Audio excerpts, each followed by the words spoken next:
56 to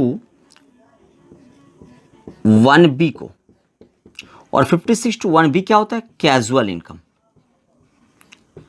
आपका mind में question आ सकता है कि सर 56 टू 1A कहाँ गया?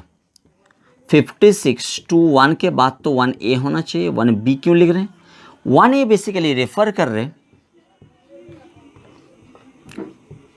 सेक्शन 2 क्लॉज 24 सब क्लॉज 8 को, और सेक्शन 2 क्लॉज 24 सब क्लॉज 8 जो है वो डिलीट हो चुका है और रिपील हो चुका है लॉ से। तो इसलिए यही अगर रिपील हो गया तो इनका कोई मतलब ही नहीं बनता है, इसका कोई रेलेवेंसी नहीं बनता है, इसलिए इसका डिस्कशन करना जरूरी नहीं है। तो इसलिए 56 टू 1 के बाद 56 टू 1B।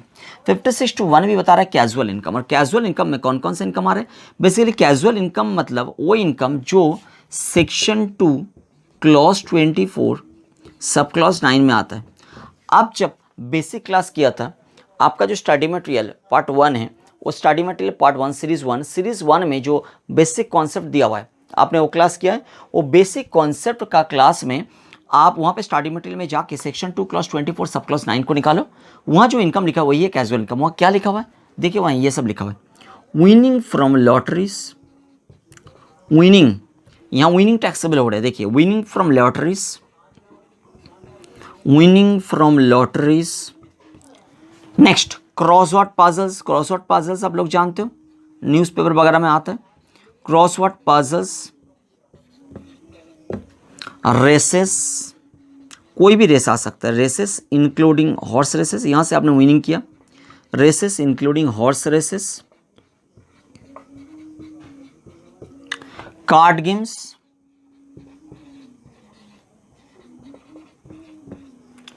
और एनी अदर गेम, और any sort of other game, any sort of other game मतलब इसमें वो टीवी में जो गेम शो होता है, फिर ऑनलाइन में जो गेम शो होता है, वो सब आ जाएगा, एंटरटेनमेंट प्रोग्राम वगैरह जो गेम शो चलता है सब आ जाएगा। और any sort of other game, और from gambling, betting of any form, of any form,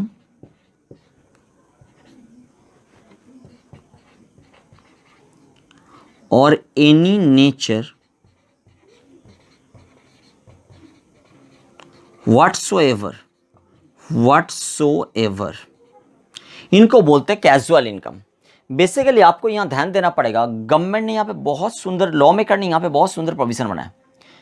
law maker ने ये कैजुअल इनकम को मैंडेटरीली अदर सोर्सेस का इनकम बनाया। जैसे मान लीजिए अगर आप अगर बताओगे कि लॉटरी का टिकट खरीदना और लॉटरी से पैसा जीतना ही मेरा धंधा है, घोड़ दौड़ में पैसा लगाना और पैसा कमाना मेरा धंधा है, तो अब घोड़ दौड़ में पैसा लगाते हो और पैसा कमाते हो, कभी हारते हो कभी जीतते हो, अलग बात है। बट घोड़ दौड़ में पैसा लगाना ही आपका क्या है? घोड़ दौड़ में पैसा लगाना ही आप बोल रहे हो आपका धंधा है, आपका बिजनेस है। आप बोल रहे हो लॉटरी में पैसा लगाना ही मेरा धंधा है, मेरा बिजनेस है। एक प्रोफेशनल गैम्बलर अगर बोलेगा यही मेरा प्रोफेशन है, गैम्बलिंग करना ही मेरा प्रोफेशन है, तो क्या हो जाएगा? ये सारा इनकम पीजीबीपी में जाने का चांसेस था। बट लॉ मेकर ने यहाँ पे मैंडेटरीली इसको अदर सोर्स में क्लोज कर दिया, क्योंकि अगर ये पीजीबीपी में जाते थे तो सोसाइटी को क्या मैसेज पहुंचता? सोसाइटी को मैसेज पहुंचता कि हाँ ऐसा भी धंधा हो सकता है, गैम्बलिंग करना भी एक धंधा हो सकता है, इनको भी बिजनेस माना जा सकता है, प्रोफेशन माना जा सकता है। क्लियर? घोड़ दौड़ में पैसा लगाना भी एक प्रोफेशन हो सकता है, एक धंधा हो सकता है, एक बिजनेस हो सकता है। ये मैसेज लोगों के पास पहुंचना नहीं चाहिए, इसलिए गवर्नमेंट ने क्या दिया? गवर्नमेंट ने लिख दिया कि ये अदर सोर्सेज का इनकम है, ये कभी भी पीजीबीपी पे नहीं जा सकते। अगर ये यहाँ पे नहीं लिखते तो भी ये अदर सोर्सेज में आ सकता था 56(1) के थ्रू। 56(1) के थ्रू ये अदर सोर्सेज में आता था, बट डिपेंड करता है एसएससी के ऊपर। एसएससी अगर बोलेगा ये सब करना मेरा धंधा है तो पीजीबीपी में चला जाता, नहीं धंधा है तो अदर सोर्सेज में आ जाता 56(1) के थ्रू। बट लॉ मेकर ने इसको क्लोज कर दिया अदर सोर्सेज में 56(1)(b) के थ्रू। क्लियर है? यहाँ पे एक बात आपको ध्यान देना पड़ेगा, यहाँ पे मैंने लिख दिया विनिंग फ्रॉम लॉटरी, मतलब अगर आपने लॉटरी का टिकट खरीदा और हार गया तो जो पैसा आपने लॉस किया, जैसे मान लो 1000 रुपये का लॉटरी का टिकट का प्राइस है, आपने 1000 देकर एक लॉटरी का टिकट खरीदा और हार गया, एक भी पैसा आपका घर में नहीं आया, तो 1000 आपका लॉस है। आप बोलोगे ये लॉस को हम एडजस्ट करेंगे अदर सोर्सेज में दूसरा कोई इनकम के साथ, ये नहीं कर पाओगे। क्यों? क्योंकि विनिंग केवल यहाँ पे चार्जेबल है, बाकी कोई चार्जेबल नहीं है, तो बाकी इनकम का कंप्यूटेशन में आएगा ही नहीं। तो यहाँ पे चाहे लॉटरी बोलो, चाहे क्रॉसवर्ड पजल बोलो, चाहे रेस हॉर्स बोलो, कुछ भी बोलो, सब में विनिंग वर्ड है। विनिंग वर्ड सब में कवर्ड हो रहे हैं, विनिंग वर्ड क्वालिफाई कर रहा है सबको, तो इसलिए विनिंग टैक्सेबल है। अगर आपने हार गया तो हारना यहाँ पे चार्जेबल नहीं है, उसको हम कंप्यूटेशन में लेकर नहीं आएंगे। नंबर 1। नंबर 2, अब आप सब लोग जानते हो, जब हमने स्टार्टिंग में डिस्कशन कर रहे थे, हमने बताया था कि नेट इनकम टैक्सेबल होता है, मतलब आपने जो पैसा कमाया, जो रेवेन्यू है, उनसे खर्चा को लेस करना पड़ता है। रेवेन्यू कमाने के लिए आपने जो खर्चा इनकम किया, खर्चा लेस होता है। रेवेन्यू से खर्चा लेस होने के बाद जो नेट इनकम रहता है वो टैक्सेबल होता है, ग्रॉस इनकम टैक्सेबल नहीं होता है। ग्रॉस इनकम से नेट इनकम पाने के लिए खर्चा को लेस करना पड़ता है, वो खर्चा जो आपने इनकम कमाने में किया है। यहाँ पे आपने लॉटरी टिकट कमाने में जो खर्चा किया है, लॉटरी कमाने में, लॉटरी विन करने में आपको तो लॉटरी का टिकट खरीदना पड़ा, तो लॉटरी का टिकट का जो प्राइस है वो लेस होगा? लेस नहीं होगा। आप एक सेक्शन को याद करो, सेक्शन नंबर 58। सेक्शन नंबर 58 क्या होता है? सेक्शन नंबर आप बोलोगे सेक्शन नंबर 58 जो होता है ना, 58 खर्चा को लेस होने नहीं देते, मतलब 58 होता है तलवार वाला सेक्शन। यस, सेक्शन 58 का क्लॉज 4 कम लेंगे। सेक्शन 58 का जो 4 है ये बता रहे कि कैजुअल इनकम से आप खर्चा को लेस नहीं करोगे, मतलब कैजुअल इनकम ग्रॉस बेसिस पर टैक्सेबल होगा, कैजुअल इनकम नेट बेसिस पर टैक्सेबल नहीं होता। तो कैजुअल इनकम से आप खर्चा लेस नहीं कर पाओगे।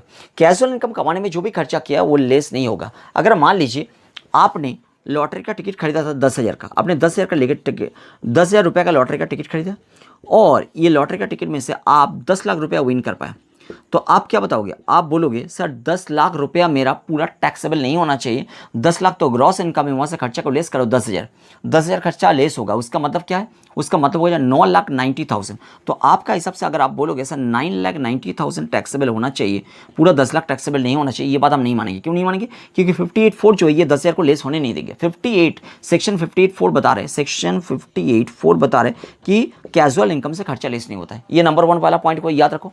सेकंड पॉइंट बता रहे कि आपने जो ग्रॉस टोटल इनकम से डिडक्शन क्लेम करते हो, कॉमन डिडक्शन 80C से 80U, तो ग्रॉस टोटल इनकम से जो आप डिडक्शन क्लेम करते हो 80C से 80U, वो 80C से 80U आप घटा नहीं पाओगे, आप लेस नहीं कर पाओगे कैजुअल इनकम से। अगर मान लीजिए आपका जो GTI है, आपका जो ग्रॉस टोटल इनकम है, वो ग्रॉस टोटल इनकम में, ग्रॉस टोटल इनकम के अंदर कैजुअल इनकम भी घुसा हुआ है, ग्रॉस टोटल इनकम के अंदर कैजुअल इनकम भी घुसा हुआ है, मतलब winning from lottery, crossword puzzle, races, betting, gambling, उनका पैसा भी घुसा हुआ है GTI में। तो आप जब 80C से 80U का डिडक्शन क्लेम करोगे तो GTI में से कैजुअल को हटाओ, बाकी से आप 80C से 80U का डिडक्शन क्लेम कर पाओगे। तो कैजुअल इनकम से 80C से 80U का डिडक्शन क्लेम नहीं कर पाओगे। ये बात क्लियर हो गया? 80C से 80U का जो डिडक्शन वो आप कैजुअल इनकम से क्लेम नहीं कर पाओगे। तो GTI में अगर कैजुअल इनकम घुसा हुआ है, कैजुअल इनकम को आपको अलग करना पड़ेगा, और बाकी जो अदर देन कैजुअल इनकम वहां से आप 80C से 80U का डिडक्शन ले पाओगे, कैजुअल इनकम से ले नहीं पाओगे। क्लियर? अगर आपके पास GTI में केवल कैजुअल इनकम ही पड़ा हुआ है और कोई इनकम है ही नहीं, तो आप 80C से 80U का डिडक्शन ले ही नहीं पाओगे। ये बात क्लियर है? नेक्स्ट बता रहे मैक्सिमम बेसिक एग्जामिशन लिमिट जो है, मैक्सिमम बेसिक एग्जामिशन लिमिट का मतलब क्या होता है? अगर सुपर सीनियर सिटीजन है तो 5 लाख तक इनकम एग्जाम्प्ट होता है, अगर सीनियर सिटीजन है तो 3 लाख तक इनकम एग्जाम्प्ट होता है, और अगर अदर देन सीनियर सिटीजन और सुपर सीनियर सिटीजन है तो 2.5 लाख तक इनकम एग्जाम्प्ट होता है। ये 2.5 लाख, 3 लाख, 5 लाख को क्या बोलते हैं? Maximum basic exemption limit. यहां तक एग्जामिशन मिल सकता है, उससे ज्यादा नहीं। ये बेसिक एग्जामिशन लिमिट है, मैक्सिमम एग्जामिशन लिमिट है, ये सबको दिया जाता है। तो 2.5 लाख, 5 लाख, 2.5 लाख, 3 लाख। 2.5 लाख किसके लिए? Other than senior citizen and super senior citizen. 3 lakh किसके लिए? ए सीनियर सिटीजन के लिए। 5 लाख किसके लिए? 5 लाख सुपर सीनियर सिटीजन के लिए। तो other then senior citizen, super senior citizen 2.5 lakh तक इनकम एग्जाम्प्ट है। 2.5 लाख से 5 लाख तक इनकम के ऊपर टैक्स लगता है, कितना परसेंटेज पे? 5% पे। और 5 लाख से 10 लाख कितना परसेंटेज पे? 20% पे। और 10 लाख के ऊपर 30% पे। 3 लाख तक सीनियर सिटीजन के लिए 3 लाख तक इनकम एग्जाम्प्ट होता है। 3 से 5 लाख तक 5% पे, 5 लाख से 10 लाख तक 20% पे, 10 लाख के ऊपर 30% पे। और जो सुपर सीनियर सिटीजन है 5 लाख तक इनकम एग्जाम्प्ट है, 5 लाख से 10 लाख तक जो है 20% पे टैक्स लगता है, और 10 लाख के ऊपर जो है 30% पे टैक्स लगता है।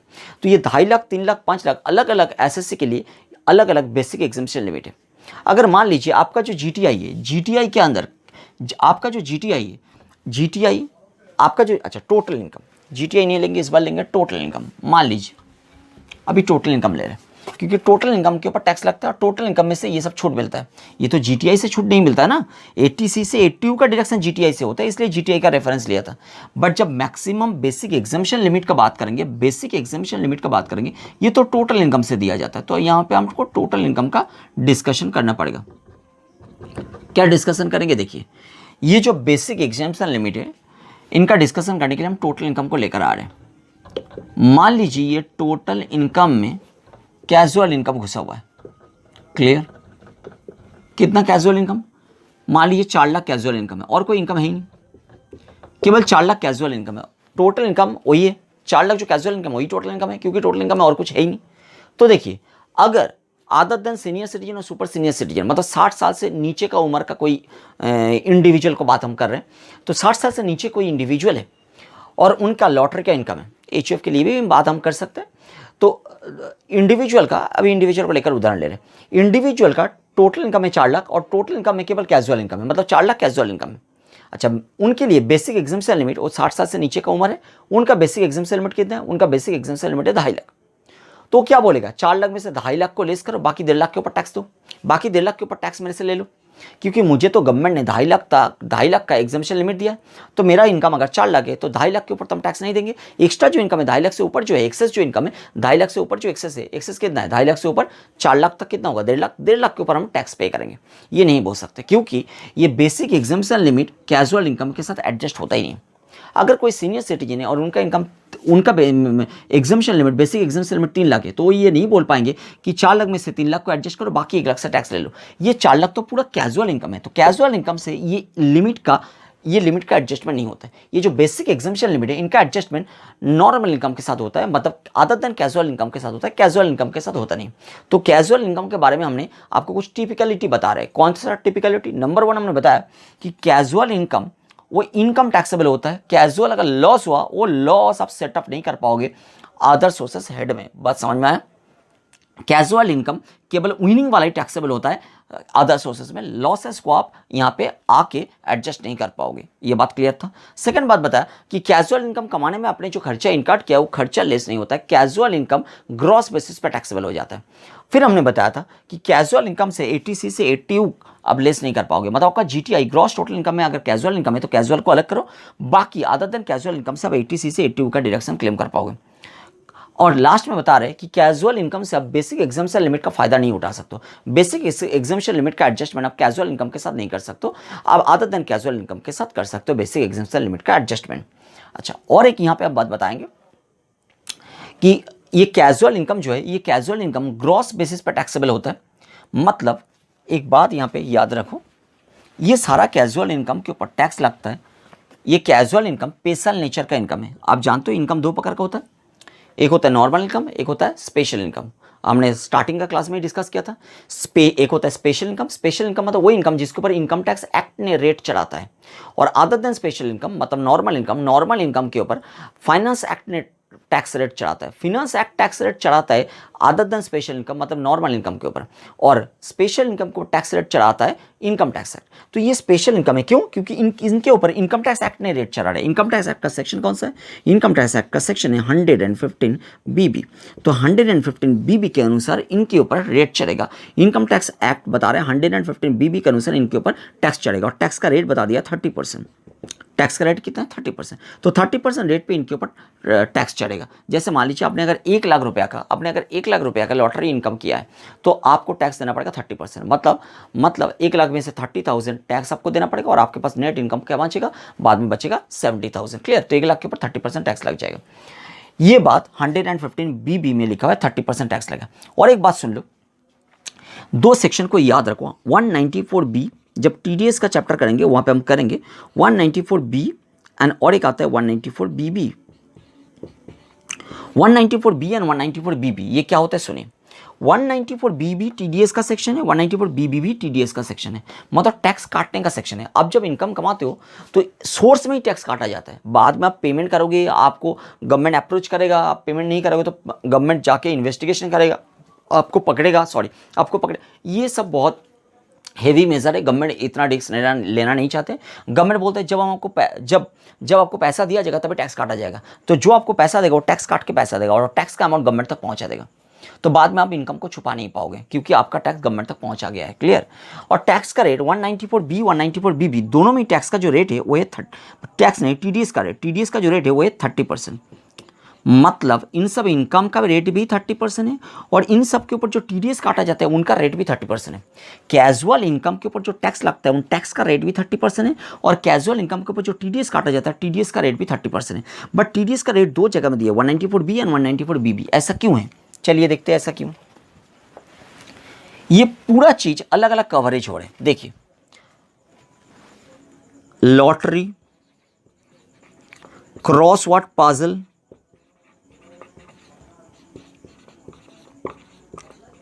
बेटिंग, ईटीसी गैम्बलिंग वगैरह, कार्ड गेम वगैरह जो भी है, उन सब के ऊपर लग रहे हैं 194B और हॉर्स रेस के ऊपर लग रहे हैं 194B भी। इसका मतलब क्या हो गया? मतलब ये वाला इनकम अगर कमाओगे 194B का हिसाब से आपको टीडीएस काटा जाएगा 30%। अगर आप हॉर्स रेस विनिंग करोगे तो उनके ऊपर जो टीडीएस काटा जाएगा 194B के अनुसार वो भी 30%। तो इनका रेट भी 30%, इनका रेट भी 30%। फर्क यही है, यहाँ पे केवल हॉर्स रेस आ रहा है, यहाँ पे बाकी चीज आ रहा है, कैजुअल इनकम का बाकी चीज आ रहा है।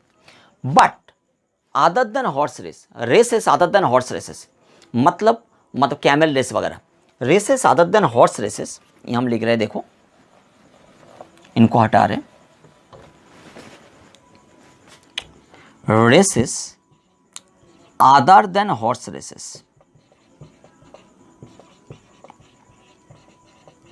हॉर्स रेस के ऊपर तो 194B भी लग गया, तो अदर देन हॉर्स रेस कहाँ कवर होगा? यहाँ कवर होगा? नहीं, अदर देन हॉर्स रेस जो है इनके ऊपर नो टीडीएस, इनके ऊपर कोई टीडीएस डिडक्ट ही नहीं होगा। 194B का रेट 30%, 194B का rate 30%। But races other than horse race मतलब हो गया कैमल रेस वगैरह, उनके ऊपर टीडीएस अप्लाई नहीं होता, तो टीडीएस इन दोनों के ऊपर अप्लाई होता है। बात समझ में आ गया? अच्छा, टैक्स रेट के साथ टीडीएस रेट दोनों सेम हो गया, टैक्स का रेट भी 30%, टीडीएस का रेट भी 30%। यहाँ स्टूडेंट कन्फ्यूज हो जाते हैं, कन्फ्यूज होने का जरूरत नहीं है। टीडीएस का मतलब हो गया आप जब कमा रहे थे गवर्नमेंट ने आपसे पैसा, जैसे मान लीजिए आपने अगर 1 लाख रुपए का लॉटरी का टिकट जीता, 1 लाख रुपए का लॉटरी का टिकट आपने खरीदा था और 1 लाख रुपया विनिंग किया है। लॉटरी का टिकट खरीदा था और 1 लाख रुपया विनिंग हो गया। लॉटरी का टिकट खरीदने में आपने 1,000 खर्चा किया, तो ये 1,000 लेस होगा, 1 लाख से 1,000 लेस होगा, 99,000 टैक्सेबल करेंगे? नहीं, क्योंकि ये कैजुअल इनकम से खर्चा लेस नहीं होता है। तो आपने जो 1 लाख जीता वो 1 लाख ही टैक्सेबल है, 1,000 खर्चे को हम लेस करने नहीं देंगे, 1 लाख टैक्सेबल है। बट 1 लाख आपको पेमेंट नहीं किया जाएगा, at the time of payment 30% काटा जाएगा 194B के अनुसार। तो 194B के अनुसार आपको जब पेमेंट किया जाएगा, आपने जो ऑर्गेनाइजर का लॉटरी टिकट खरीदा था वो ऑर्गेनाइजर जब आपको पेमेंट करेंगे तो आपको 1 लाख पेमेंट नहीं करेंगे। आपने 1 लाख जीता बट 1 लाख पेमेंट नहीं करेंगे, वो आपसे 30% काट लेगा और बाकी पेमेंट करेगा और 30% गवर्नमेंट तक पहुंचा देगा आपके नाम पे। आपका पैन नंबर का अगेंस्ट में वो 30,000 गवर्नमेंट के पास वो जमा कर देगा ऑर्गेनाइजर।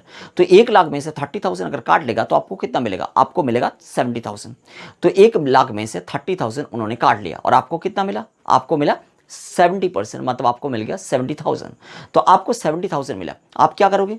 आप जब इनकम कैलकुलेट करोगे, income from other sources calculate करोगे, देखो हम यहाँ पे दिखा रहे हैं, इनमें ग्रॉसिंग आपका कॉन्सेप्ट आ रहा है। ग्रॉसिंग आपका कॉन्सेप्ट क्या है? ध्यान से सुनिए, ये और एक कॉन्सेप्ट है कैजुअल इनकम के लिए, ये भी आप नोट डाउन करके रखो। कैजुअल इनकम में ग्रॉसिंग आपका कॉन्सेप्ट अप्लाई होता है। कैजुअल इनकम में ग्रॉसिंग आपका कॉन्सेप्ट अप्लाई होता है। और ग्रॉसिंग आपका कॉन्सेप्ट क्या होता है? ग्रॉसिंग आपका कॉन्सेप्ट बोल रहे हैं आपको मिला कितना, आपको रिसिप्ट कितना हुआ है? आपको रिसिप्ट हुआ है 1 लाख में से 70,000 रिसिप्ट हुआ है। तो कैजुअल इनकम जो रिसिप्ट है वो हम लिखेंगे, कैजुअल इनकम रिसिप्ट वो हम लिखेंगे। Casual income receipt divided by आपको कितना परसेंट रिसीव हुआ है? 30% काटा गया, मतलब आपको 70% रिसीव हुआ है। आपको 70% रिसिप्ट हुआ है। ठीक से लिख रहे हैं फिर से, कैजुअल इनकम रिसिप्ट कितना परसेंट? 70%। तो 70 इनको हम मल्टीप्लाई करेंगे 100। ठीक से हम यहाँ पे लिख के दे रहे हैं, अगर दिखाई नहीं दे रहे तो, casual income receipt, casual income receipt, receipt तो हुआ है कितना? आप बोलोगे सर रिसिप्ट तो हुआ है 70,000, तो आपको रिसीव हुआ है 70,000 डिवाइडेड बाई 70 इंटू 100, तो अमाउंट जो निकल के आएगा वो कितना होगा, आप बोलोगे सर 1,00,000। तो ये ग्रॉसिंग आप होगी। तो अब 1,00,000 को इनकम फ्रॉम अदर सोर्सेज में टैक्सेबल करोगे। आप बोलोगे सर मिला है तो 70, 1,00,000 क्यों टैक्सेबल कर रहे हो? अरे आपका इनकम तो, आपका जो इनकम है वो तो 1,00,000 है, आपका इनकम तो 70 नहीं है, रिसिप्ट हुआ है 70, बट इनकम जो एक्रू हुआ है वो तो 1,00,000, इनकम एक्रू जो हुआ है वो तो 1,00,000, मिला है 70 क्योंकि टीडीएस काट गया। तो आप दिखाओगे 1,00,000, 1,00,000 के ऊपर 30% टैक्स कैलकुलेट करोगे 30,000, तो आपका टैक्स बन रहा है 30,000। आप क्या बोलोगे 30,000 टैक्स हम पे नहीं करेंगे क्योंकि ऑलरेडी वो पेमेंट हो चुका है, तो 30,000 जो टीडीएस के रूप में काटा गया था वो एडजस्ट हो जाएगा बाद में जाके। मतलब आप 1,00,000 इनकम दिखाओगे और टैक्स कैलकुलेट करोगे 30,000 और बोलोगे 30,000 टैक्स ऑलरेडी पेड हो चुका है टीडीएस के रूप में, तो 30,000 बाद में पेमेंट नहीं करोगे, तो आपके नाम पे 30,000 गवर्नमेंट के पास जमा हो गया। अगर आपको 1,00,000 मिलता तो क्या होता, फिर से तो 30,000 गवर्नमेंट को देना ही होता, तो पहले ही गवर्नमेंट 30,000 काट लिया। तो यहाँ पे कोइंसिडेंटली टैक्स का रेट एंड टीडीएस का रेट सेम हो गया, इसलिए जितना काटा उतना ही टैक्स बन रहा है। हर एक केस में ऐसा नहीं होता है, जितना काटा उतना ही टैक्स नहीं बनता है। हो सकता है कम काट लिया बट टैक्स ज़्यादा बना तो बैलेंस अमाउंट पे करना होता है। हो सकता है ज़्यादा काट लिया बट टैक्स कम बना, तो क्या हो सकता है, अगर ज़्यादा काट लिया टैक्स कम बना तो आप बोलोगे सर जितना टैक्स बनता है उनसे ज़्यादा जमा हो गया गवर्नमेंट के पास, तो अब रिफंड क्लेम करोगे। टीडीएस में ऐसा होता है, ये बात क्लियर हो गया। तो यहाँ पे इसको बोलते हैं ग्रॉसिंग आपका कॉन्सेप्ट। तो हमने यहाँ पे 194B 194BB जो दिखाया वो टीडीएस का रेट है, और 115BB जो बताया था वो क्या था, 115BB जो था वो टैक्स रेट था कि इतना रेट पे आपको टैक्स पेमेंट करना पड़ेगा। मतलब आप जब इनकम कैलकुलेट करोगे उतना रेट पे टैक्स चढ़ाओगे और देखोगे कितना टैक्स बन रहा है और कितना टीडीएस जमा हुआ है। अगर टीडीएस कम जमा हुआ है तो बाकी बैलेंस को पे करो, अगर टीडीएस ज़्यादा जमा हो गया तो रिफंड क्लेम करो। अगर जितना टैक्स बन रहा है एग्जैक्टली उतना ही टैक्स जमा हुआ है तो कुछ करने का जरूरत नहीं, केवल रिटर्न फाइल कर दो। समझ में आ रहा नहीं आ रहा है? यही यहाँ पे हो रहा है क्योंकि टीडीएस का रेट और टैक्स का रेट इक्वल हो गया। टैक्स का रेट 115BB के अनुसार 30% और टीडीएस का रेट भी 30%। बात आपको यहाँ पे ध्यान देना पड़ेगा कि ये जो lottery income, cross out parcel, betting, gambling, card game, ये जो 194B में कवर्ड हो रहे हैं इनमें टैक्स टीडीएस तब काटा जाएगा जब 10,000 से ऊपर का इनकम है। मतलब आपने जो विनिंग किया है, विनिंग का अमाउंट अगर 10,000 से ऊपर है तभी टीडीएस काटा जाएगा। अगर 12,000 कमाया तो पूरा 12,000 के ऊपर टीडीएस काटा जाएगा। अगर आपने 10,000 कमाया तो टैक्स काटा नहीं जाएगा, 9,000 कमाया तो टैक्स काटा नहीं जाएगा, बट 10,000 से जैसे ही ज़्यादा कमाया, एक्स्ट्रा कमाया, एक्सेस कमाया तो पूरा के ऊपर काटा जाएगा। मतलब 12,000 अगर आपने विनिंग किया तो पूरा 12,000 के ऊपर टैक्स काटा जाएगा 30%, मतलब हो जाएगा 3,600। बट ये नहीं बोल पाओगे कि सर 10,000 के ऊपर जो एक्सेस है 2,000 के ऊपर टैक्स काटो। 10,000 से ऊपर अगर आपका इनकम अराइज करेगा तब पूरा अमाउंट के ऊपर टैक्स काटा जाएगा। यहाँ पे भी वो नियम है, यहाँ पे भी वो नियम है, और यहाँ पे तो टीडीएस काटता ही नहीं है। यहाँ पे भी टैक्स रेट लगेगा 115BB के अनुसार 30%, बट इनके ऊपर टीडीएस अप्लाई नहीं होता है। मतलब ये पूरा इनकम आपको मिलेगा, टीडीएस काटा नहीं जाएगा। बाद में जाके आप क्या करोगे, टैक्स जमा करोगे, तो यहाँ पे टीडीएस का रेट अप्लाई नहीं होता है, टीडीएस का कॉन्सेप्ट यहाँ पे अप्लाई नहीं होता है। इन दोनों में टीडीएस का कॉन्सेप्ट अप्लाई होता है। टैक्स तो इसमें भी लगेगा, 115BB का टैक्स इनमें भी लगेगा, इनमें भी लगेगा, इनमें भी लगेगा। मतलब आपको हर एक केस में 30% गवर्नमेंट तक टैक्स को जमा करना पड़ेगा। यहाँ पे टीडीएस काटा गया, पहले ही 30% जमा हो गया, यहाँ पे बाद में जमा करना पड़ेगा। यहां तक बात क्लियर हो गया।